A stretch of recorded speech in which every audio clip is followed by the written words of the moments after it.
Does acupuncture work, and will my animal tolerate it? Well, acupuncture works, there's a variety of explanations for how acupuncture works. It's probably a longer discussion than we have time for today, but in a Western medical acupuncture explanation, we're working on nerves and lymphatics and increasing blood flow and or decreasing pain signals to help with certain conditions. Acupuncture can help upregulate receptors that help decrease pain sensation, so GABA receptors, and it can help downregulate or tune down the receptors that sort of cause our awareness of pain in the central nervous system. The interesting thing also about acupuncture is when it was developed thousands of years ago in China, microscopes weren't available. We didn't really understand nerve innervation. And there's points that in acupuncture we call, and the traditional Chinese acupuncture will call association points. For instance, there's a point called bladder 21, and that is the association point for the stomach. And what we know now is many nerves that come off of the spinal cord at that point actually do innervate the stomach. There's also points up here which are heart association points, and those are the nerves that innervate the heart that come from there. I always tell people one of the reasons that when people are experiencing heart attacks, they complain of shoulder or neck pain. It's because the nerves that the heart is attached to come off the spinal cord segments right where we have acupuncture points that we know affect the heart.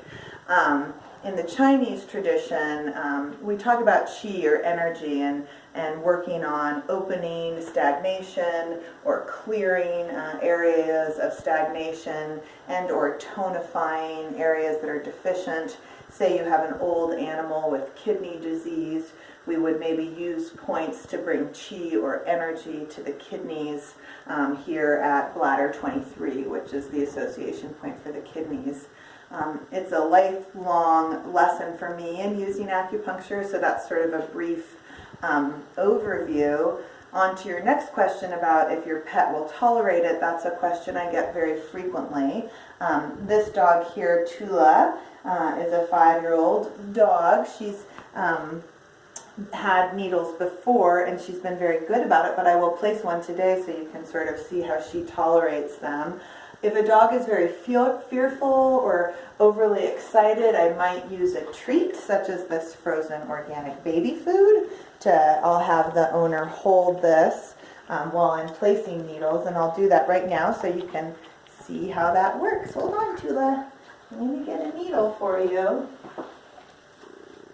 So acupuncture needles come in various sizes and lengths. We pick them based on what point we're going to use. We have very tiny needles if we're going to put them in a more sensitive point. And here is an acupuncture needle. And I'm going to place this on a point. Tula's like, what's that phone? Right there at the top of her head. That's a calming and centering point. And she didn't even notice it at all. Yeah. I mean, it's just like nothing happened. Yeah, she's, and this is actually a point I use very commonly and very successfully. And what does this point do again? Yeah, this is a clarifying point. It's sort of right here at the top of your head on a person. It's called GV20. It can be energizing, but in a relaxing way. So I use it for anxious animals, very hyper animals. It sort of brings the energy in and makes it focused. And actually, when I'm feeling sort of tired or cranky or my brain is spinning out, I will sometimes rub it on myself, as well as this point right here, which in our canine patients is right there, and I use that point very frequently as well. Awesome. Very, very good.